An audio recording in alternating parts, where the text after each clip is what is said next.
Lindsay Dunn, and welcome to One of My Stories, a podcast about the stories shaping me. This episode is part of my Alabama Pilgrimage series, where I interview friends who traveled with me through the important sites of the civil rights movement.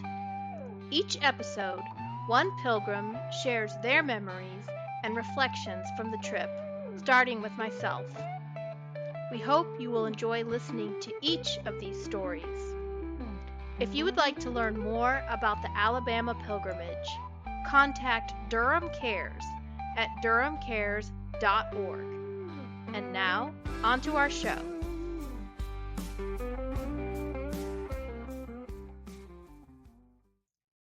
Hello, everyone. This is Lindsay Dunn here for One of My Stories, a podcast about the stories that are shaping me. Today, I'm continuing my series of interviews with friends from the Alabama Civil Rights Pilgrimage that I took this year. My guest today is Dr. Lafayette Maxwell. Dr. Maxwell is a graduate of Duke Divinity School and has a doctorate from the Virginia Samuel Dewitt Proctor School of Theology. He's currently a professor at Shaw University, a pastor at Mount Zion Baptist Church, and frequent guest presenter of the Black Empowerment National Broadcast. Dr. Maxwell, welcome to One of My Stories. Thank you so much. I'm glad to be a part of one today. So, tell us a little bit about yourself. I gave a very brief introduction. What does your current life look like on an average day or week? A combination of teaching at Shaw University Divinity School and being a pastor. Matter of fact, I'm into my 45th year. It just seemed like it was yesterday. Pastor in the Mount Zion Baptist Church in Apex, North Carolina. And I got up here, on the scholarship to go to Duke as well as the University of Florida as an undergrad. So my day probably starts at Shaw University Divinity School about 8 o'clock. And it varies, I'm going to say to 4. But in between, if I have to do pastoral duties of that type of thing, they work with me.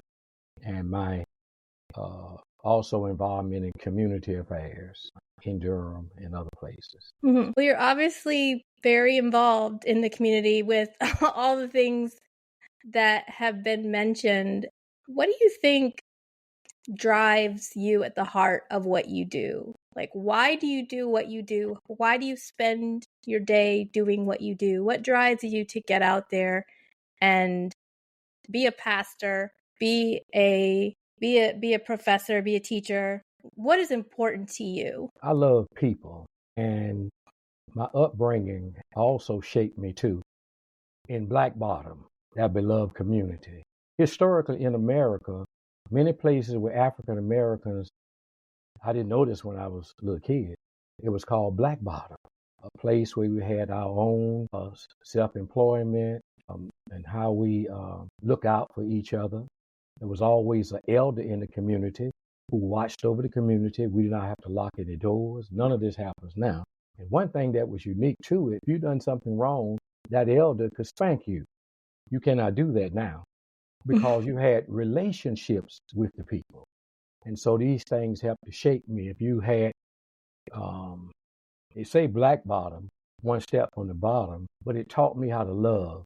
One example was there was a guy named Spody. He got on drugs when I was a little boy. I didn't understand it at the time, but I do know the story. I'll share it now. And he went to jail. And when he went to jail, he met Elijah Muhammad's group. And when he came out of jail, he had a bow tie on, he had a suit, and he had overcome his drug problem. So all the people in the community didn't know how that happened. They were just so happy that Spody had changed his life. So I say that because in that beloved community, this is what I'm trying to do now. You say, why I'm doing this here? Because I want to try to recreate this beloved community wherever I am, because we got too many people who don't love themselves for whatever the reasons might be, and try to do whatever I can to create that beloved community. And so I never heard anybody talking about because you was Methodist, it didn't make any difference. As long as you was a part of that community, it was fine. In Jacksonville, Florida, we was near the St. Johns River. And it is the only river that flows the same way of the Nile River in Africa. So you had people like Toyota would come to Jacksonville. I think people have heard about what happened in Baltimore. Well, the Jacksonville River is the same way. So all of these companies came in, so they bought fruit. So as kids, the longshoremen, they would on Friday, they would bring some of that fruit, and it was some of the sweetest fruit that you can ever get. We had playful times with kids, clubhouse and things like that, and the adults watched over us. Also, if you done something wrong during the day, and that elder went back and told mama or daddy, they gave you a nice little spanking also. All because they love you. And in the house we stayed in, it was 21 people, 3 stories, downtown Jacksonville, 14 kids and 7 adults. And all of us had chores, and some of my mother's sisters would come during the summertime, and Aunt Dora, we couldn't stand her because she made us put all of our gums and our candy and locked them away until she left to go back to Ohio. But we learned later what she was trying to do was teach us some different things. Everybody had something to do. When you woke up in the morning, I didn't know the importance of having breakfast before you go to school and that type of thing. And when you go home, we had everything. People were mechanics, et cetera, and et cetera. And we had what you call come together day. I was a disc jockey at one time. I wanted to be a pro basketball player. And my pastor told me later they thought that's what I was going to do. But I'm glad that did not happen, because I would not have been ready to be in them big cities. I probably would have been on everything. So God put a headwind in my life and stopped me from going to the NBA, but also allowed me to use myself to write poetry. And being a disc jockey, when nobody could see you on the air, you had to have a personality. And that personality allowed people to want to be around you and things. So God was developing me in my youthfulness during that particular point in time. But there were some things in Jacksonville that I was too young to know anything about. It was called Axe Handle Saturday. It was August the 28th, 1960, where some blacks were downtown wanting to go into the stores, 9, 10 stores, and the Ku Klux Klan was around, and they came down there, and you had the NAACP, had a youth chapter, and we had a gentleman named Rutledge Pearson. Everybody knew about Medgar Evers in Mississippi and stuff, but we had Rutledge Pearson. He was tall, handsome. He taught in the junior high school and things of that nature. And he took them books that we had that had holes in them and page torn out. He would go through them the first day. He'd throw it on the ground. He said, now I'm going to teach you real history. And so as kids our age, we looked up to him. And so he taught us how to do nonviolent direct action and how to love people. So I was just saying, a lot of that love that I received in Black Bottom in Jacksonville, Florida, right downtown, helped to shape me. And what I want to do now for the remainder of my life is to see, can we create that? And on my national broadcast that I'm on monthly, that goes out of Richmond, Tennessee, and I bought that concept, I am because we are. We are, therefore I am. My father used to take me around Jacksonville as a little boy and sing to me, "You'll Never Walk Alone." I didn't understand it then. Then he would show me buildings that African Americans had built and showing me all of these things. So I was getting a great understanding of what we can be. And he told me I can be anything that I can be. And so what I'm trying to do, especially in the African American community, but whomever want to be a part of it, that there's a lot of hatred that we have among ourselves because of being hurt and that type of thing. And so my whole thing is a pastor, a community leader, and also I teach over in Africa, in Rwanda too. And I'm trying to get us to learn how to love one another and break this cycle of envy and racism and hatred, and just learn how to first start with ourselves and then let it go abroad. So that's my passion in life. I love people, I love talking, and I love setting up different programs like basketball. Even though I didn't go to the pros, I used my skill as a basketball player to talk unity on the court. And it was named the M&M Boys, Maxwell and Massey. and showing them how to do something, but not just doing things for them. Even though I bought their uniform, they had to go do some car washes and all, because if you give people stuff for free and they don't have anything to do, they will not appreciate it as much. So doing sports and all kind of stuff and writing my poetry. And I'm a really undercover disc jockey even now. That's my hobby. And I love those kind of things. Well, it makes total sense then that you were one of the first people to sign up to do a podcast with me, because radio and podcasting go hand in hand, really, and allow a platform for speaking. And you just said a lot that I am processing. So Black Bottom Community, you said it's in Jacksonville, Florida. Now, were there other cities included in that, or was it just Jacksonville that was called the Black Bottom Community? No, in just about every major city, there was a Black Bottom. I didn't know anything about it until I went to school. And that was a place where we had it on, it was segregation. But we made a negative out of a positive, which meant that we had economic empowerment because our money turned over in the community 20 times. Had our own businesses and things of that nature. Now, that Black Bottom was just something very powerful in our lives. We weren't taught to hate ourselves. Whatever we had, we loved it, and we shared it with one another. If you needed some, you didn't even have to lock your doors in Black Bottom. I'm thinking about that stuff now. I can't do that now, no matter where I go. But people watched out for you.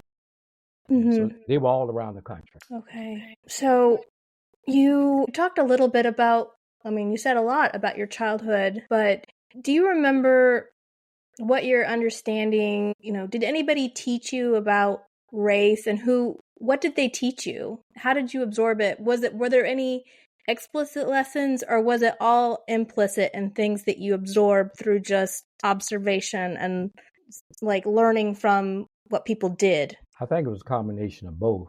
Auntie and mother did. These were endearing terms in our community. They sat down with you and taught you how to handle yourself. Okay, how to clean up. We all had chores to do, and they always said positive things to encourage us in the community. And also and one of the things was, it was a long street from telegram pole to telegram pole, and the houses was on the side. So in the evenings when we was out on the streets playing sports, they were cheering us like we was in a stadium, and always looked out for us and told us we were somebody. And we saw it all around us, NAACP, people who had skills and talents. We saw one of the first African insurance companies in America was the African American Life Insurance Company. And what we learned also in the church, our church was called Bethel Baptist Institutional Church. The motto was save the whole person, body, mind, and soul. Now, I did not understand that until I got to Duke with Dr. C. Eric Lincoln, and we were studying about the institutional church, and he was in the religion department. And I told him about it. He said, I don't know anything about that church. You go home and find out everything you can and come back, because I'm going to a conference.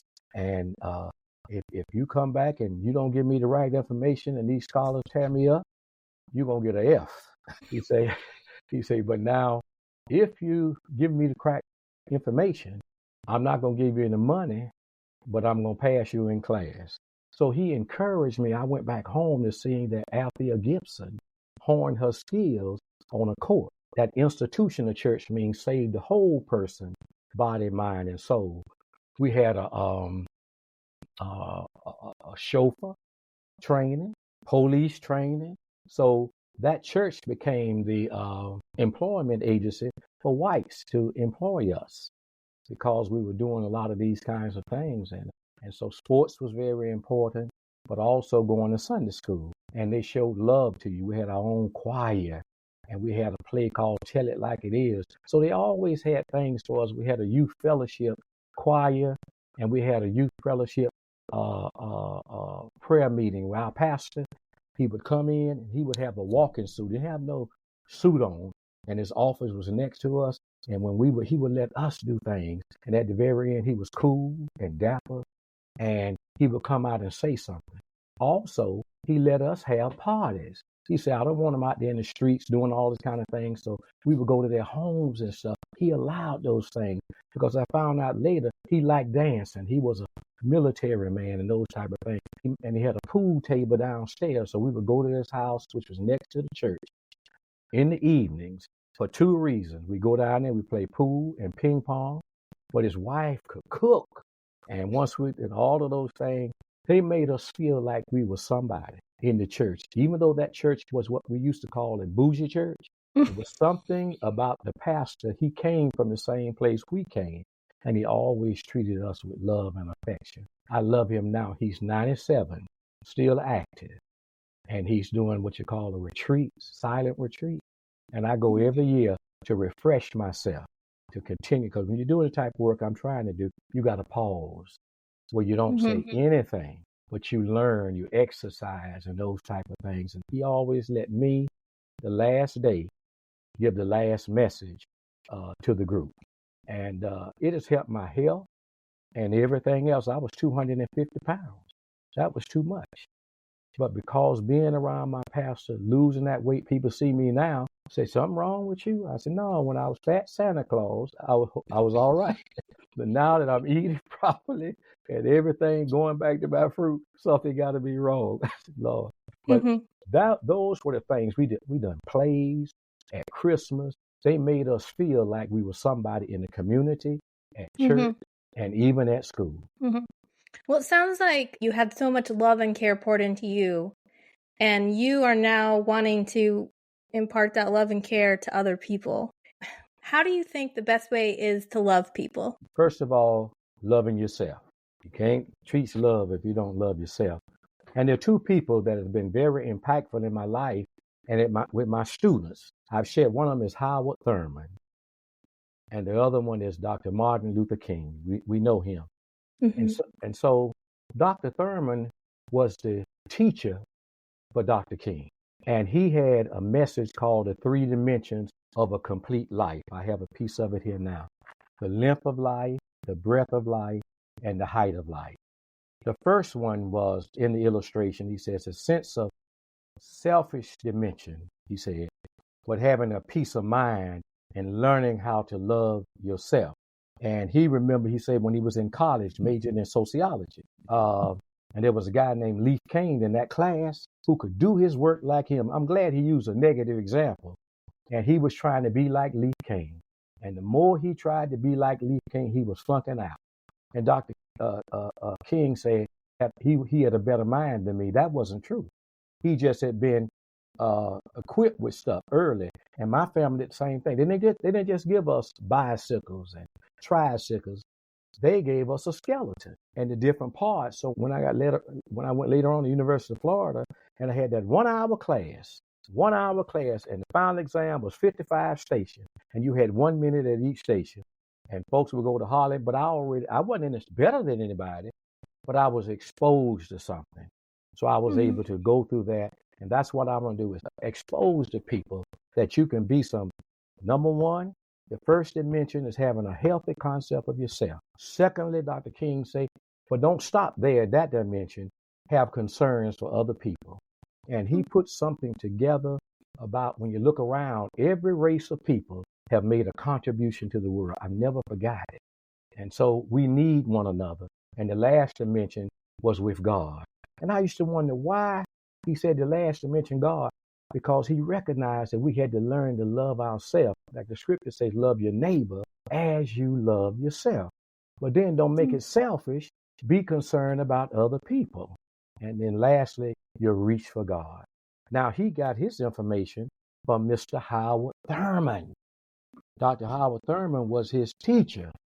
And he had a book called Growing in the Love of Self, Others, and God.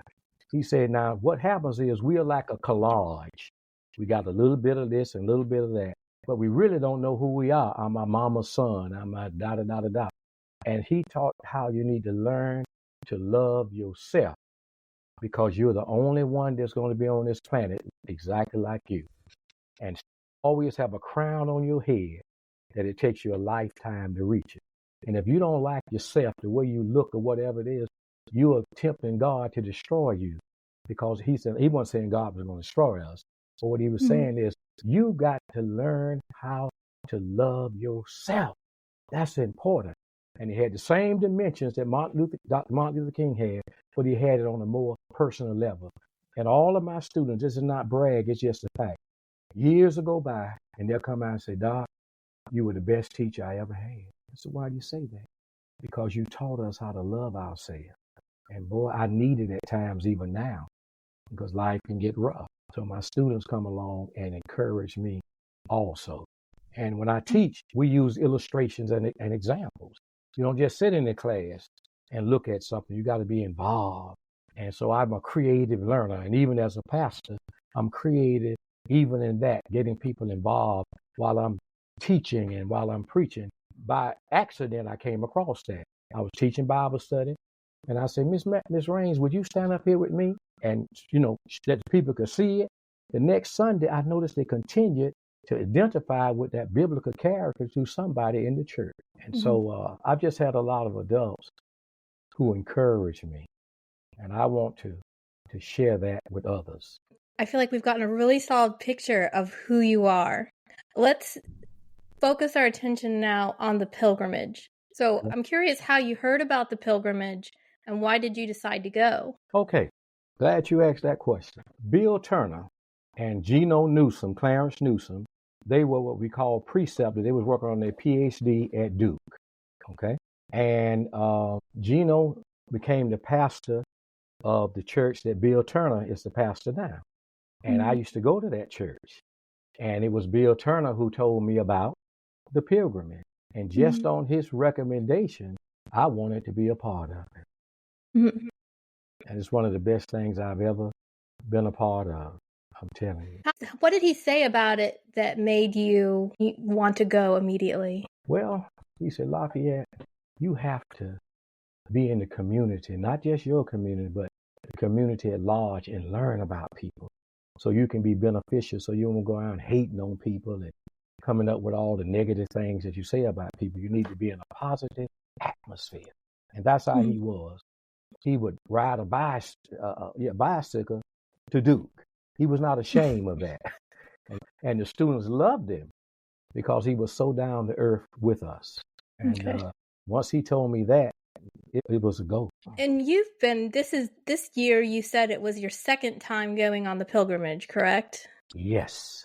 Okay. The first time, the beauty of it was the group. So I had no problem with race at all. I wanted to be around people of different races and that type of thing. And I bonded that year with so many people. And we stayed in touch with one another. And even when we got back, I forgot the lady's name now, but I talked to her while I was on the second pilgrimage. I called her and told her how much I appreciate her. They had a concert that I went to, black, white, green, and purple, and with Frank and his wife. Such a powerful group of people. And we've stayed in touch with one another. And I just knew I needed to get more of that. So I said, I want to try it again. So also I started sponsoring people to go too, to be a part of it. Yeah, because some people don't have the money to go. Okay. Well, that's a powerful testament that you believe in it enough that you want to make sure other people are able to have this same experience. So for you, we have those meetings to prepare as a group for traveling together to an extent. We get to know each other a little bit. But for you, when you were on the bus and ready to take off, what was your mental state? Well, I think those meetings, I don't think I know. It was the meetings that bonded us. So we went around the room and shared something about one another. And think about 2 or 3 meetings before you end up going. So you felt like you had that you knew the people, and all of the emails that what's the name? What's the name? Aaron. Yes, all that kind of stuff. And when she came out and say, we need something, I'm gonna be one of the first person. What do you need? So when I got there that day, I had a lot of stuff. So I walked in. I said, yeah, come on, help me. And we had met for the first time. And I just love people. Yeah. Yeah. So I had no problem. It was just, okay, this is a new group. There was a few people, for example, Deborah Boston, I taught her at Apex School of Theology. I started that school from scratch.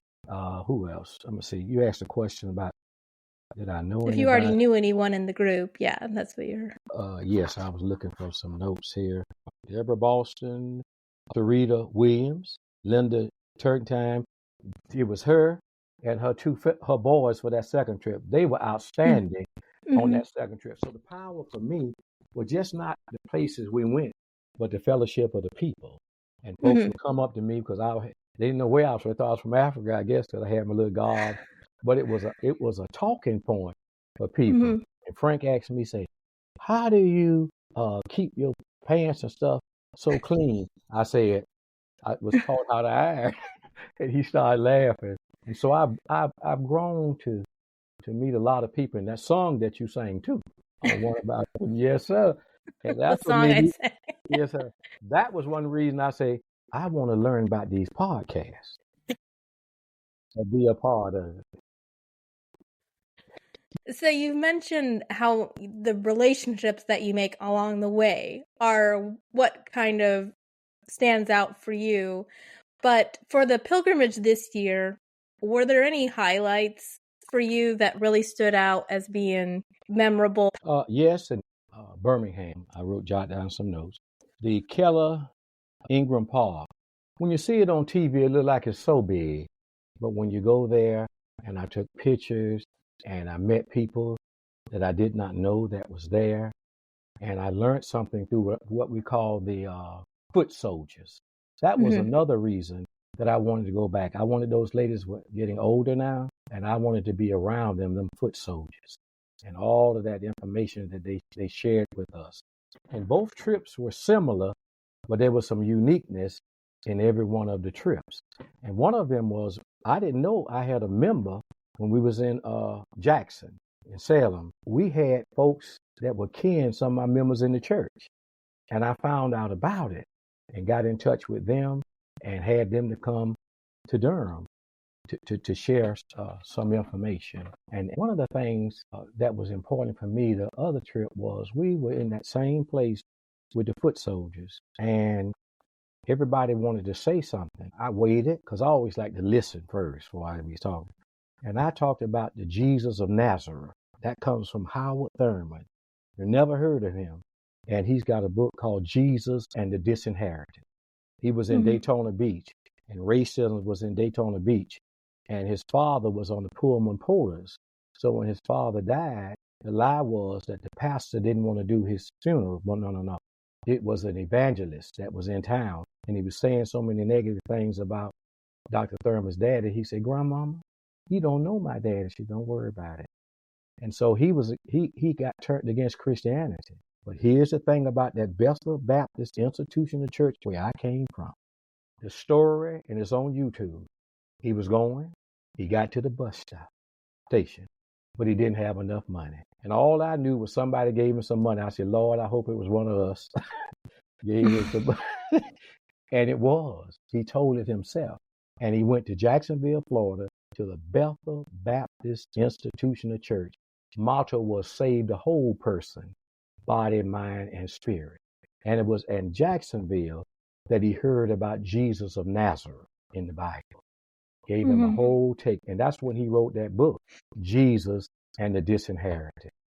What happens to people when they've been disinherited and they don't have anything? They have to survive. There are 3 steps. I won't try to go through them today, but through those 3 steps. And the bottom line, I ended up doing my doctorate dissertation using those same steps Mm-hmm. because I did not know what Bethel was, all that stuff, until I went back and got all that history. Mm-hmm. Pictures that I can look at and see something that you wouldn't normally see, a trombone, and how they were dressed and how they loved one another. So what I'm trying to do now on that national broadcast is create that beloved community, and they've fallen in love with it. And we're going to try to do it. And I got it in the summertime in Jacksonville, being a disc jockey. They would bring all the people together. No matter what your differences was, you would come together. They call it Come Together Day. So when I became a pastor, I said, the first Sunday every year I'm going to start Come Together Day. What you mean? I'm going to bring my academic community and my church community together to teach that day, to sing, et cetera, et cetera. And it's been a big blast at my church. I don't believe I've been there 44 years. It seems like it was just yesterday. And I'll be finishing up my 45th year this year. And that love as a pastor, I've tried to bring it with me. Not some dictator, but go out there in the trenches with the people and show that I love them and be with them and lift them up. That ministry is more than being in the pulpit. Mm-hmm. Definitely. It's meeting people. And I have to give that to my family and the community that I live in to try to recreate that. So were there any other highlights from the pilgrimage this year that stood out? Yes. I've got here, Miss Coretta Scott King. So we didn't go by her place the other year to actually see where she was. This is one of my friends who sat by me, and we just met each other. And we're in touch with he and his wife, and a lot of the people like a guy named Frank and his wife. We bonded, and we're still in contact with others. Also with the driver and the guy named Frank, not the other Frank. We sat there at the place where we saw everything, and we were just laughing and having such a good time with one another, just being real. So that was a good point. And the Pettis Bridge was too, because I like to lost my hat. And I told somebody, oh no, I say, if I got $1 for anybody to go in there, but I didn't. But we learned so much. But also, when we went to the place where the lynching took place, that was a place of pathos. The Memorial for Peace and Justice, is that the justice. Yeah. Yes. And I met some of the people there, and we bonded. They were working there, and we stayed in touch with each other even now, to learning and not so much to hate anybody, but to love. The other high point was Dexter Avenue Baptist Church. When we went there, and we took pictures, and one of my professors, you can't see him, one of my professors was the pastor of that church, and I had no idea. But that wasn't the highlight. I got a highlight. I believe you're going to like this too. Yes, while we was there downstairs, after that lady, and she's something else, I'm just saying it. Here was the picture. This was my highlight. Do you see you there? I do, yes. Yeah, how we got together down there and worked with one another. That was a highlight. And going into the parsonage and to see where that bomb was and to go in that house. Yes. Oh my God. And the honoring of women. See, that's one of my heavy things. We cannot make women second-class citizens no more. They're just as important as you and I. And we got to lift up our women, and the women lift us up so we can learn to love one another. So the moment that since this will just be an audio podcast, but I think the picture you were showing of me was when we all put our hands on the pulpit. Oh my God. Yes. Put our hands on it, and we took that picture together. I have framed that picture. Yes. And I would have it together. But the other highlight was off the trip. One of the days, I don't remember what day, my brother got sick. And I couldn't make it when we sat around and talked like I done the last year. But I met another guy that was on that national broadcast. His name was, forgot his name now. But he took me around Montgomery off of the beaten path. And there he was showing me things that I would not have known. Places in the community that had movie theaters and all of those kind of things.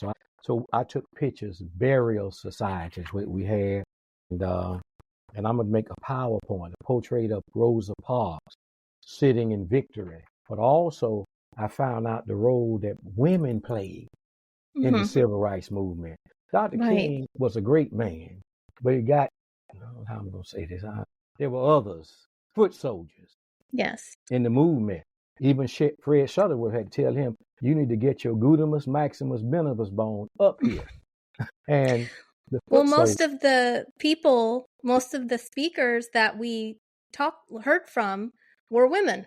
The foot Yeah, soldiers that you mentioned, there was Della and the two sisters, the woman at the church. I also don't remember her name, but most of the people we met, the people that were on the ground there that welcomed us, they were women. they were women, man. I'm telling you.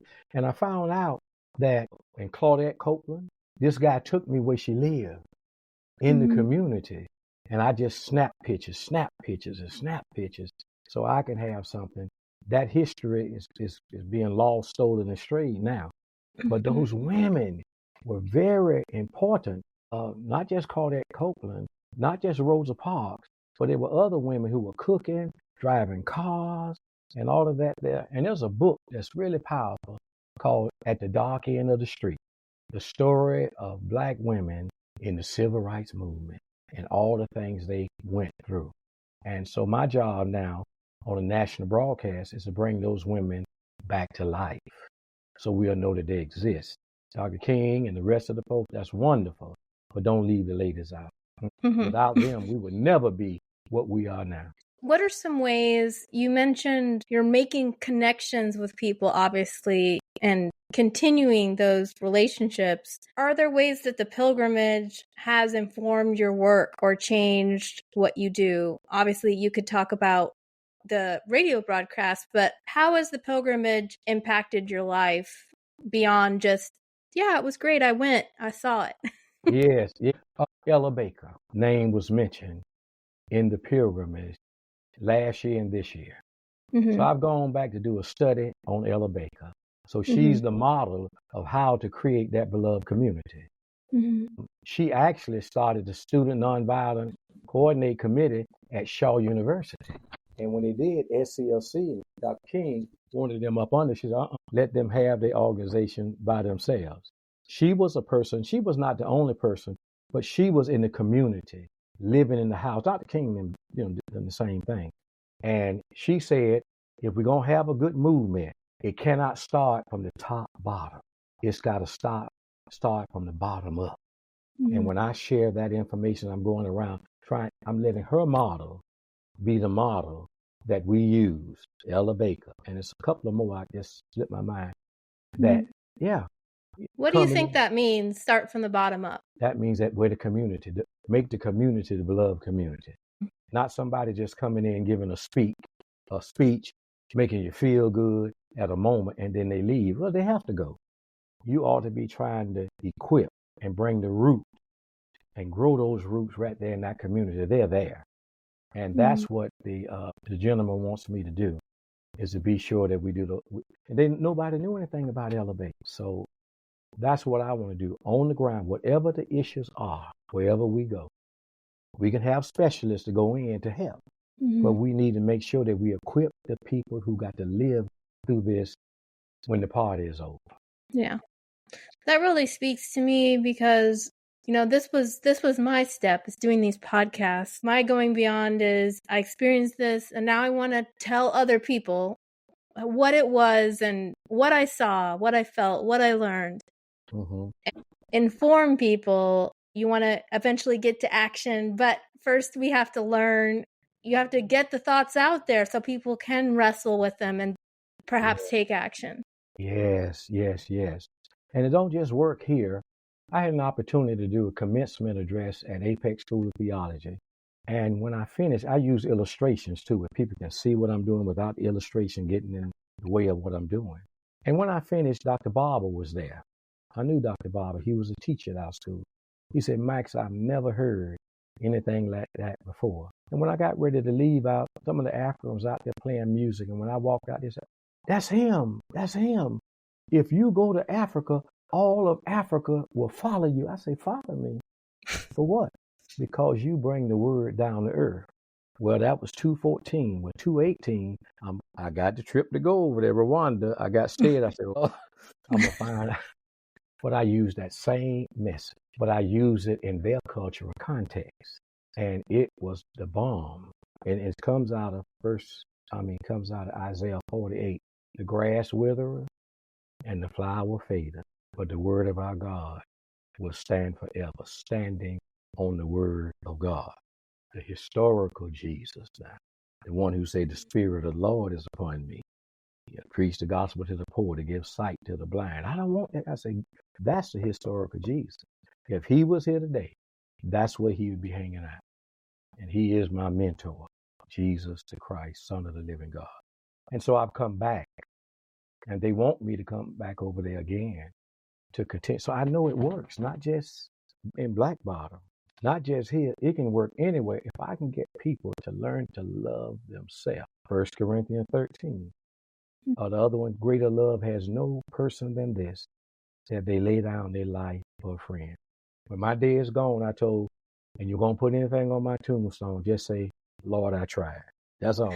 Well, that's, yeah, you tried, and I feel like you're doing very good work, and it seems like taking things you learn and bringing them back home with you and spreading it to people you know, and just having this life of consistency, I guess, where it's like, I am who I am all the time.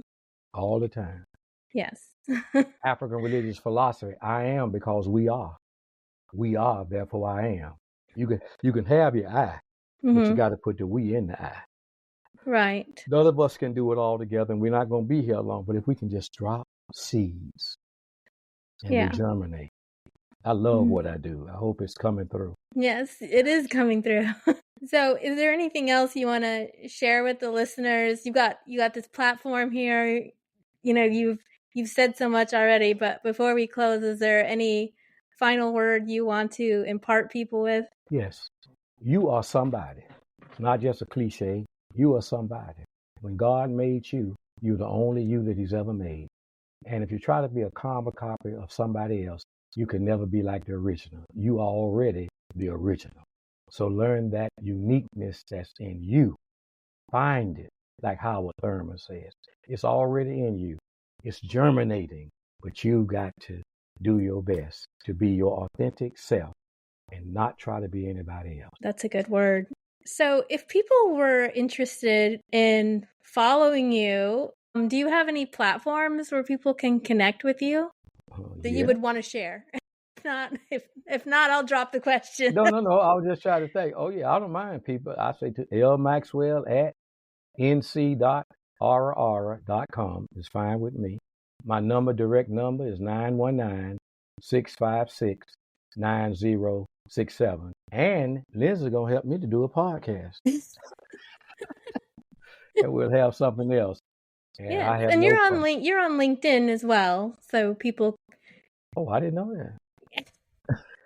Someone else set that up for you? I don't know. They did. I didn't know that. I get people, somebody was looking for you. I say, wait a minute. No, I didn't know it. It is a very simple LinkedIn. It just has where your degree's from and what your job is. So it's not a super detailed. Maybe you said it a while ago and forgot about it. I never. Could somebody else do it for you? I don't think so. think so. It must. Well, there's people with this technology. I have so many students. I'm going to have to go check that out. Don't use the LinkedIn then, everybody. Go for that email address. Yeah. And I'll have my podcast team. Yes, absolutely. We will get you set with the podcast if that's what you want. These days, anyone can have a podcast. They really can. All right, everyone. Thank you so much for your attention this evening. This is Lindsay signing off from one of my stories. I'll see you on the next episode. Bye.